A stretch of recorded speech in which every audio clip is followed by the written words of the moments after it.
टाइटैनोबा दुनिया का सबसे बड़ा सांप था। ये इतने बड़े होते थे कि इनके सामने अगर डायनासोर भी आ जाए तो उन्हें भी चुटकी में निगल जाते थे। टाइटैनोबा आज से लगभग 50-60 मिलियन पहले धरती पर राज करते थे।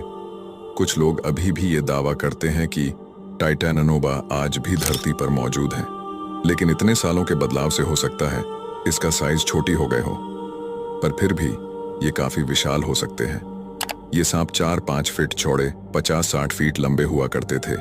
इनका वजन 1500 किलो तक माना जाता है। ये ज्यादातर पानी वाले जीवों को खाते थे। साल 2009 में कोलंबिया में खुदाई के दौरान इसकी शव पाए गए थे, जिसे आप देख के चौंक जाओगे कि वाकई में इतने बड़े होते थे। ऐसी इंटरेस्टिंग वीडियो के लिए एक लाइक करके चैनल सब्सक्राइब कर लें।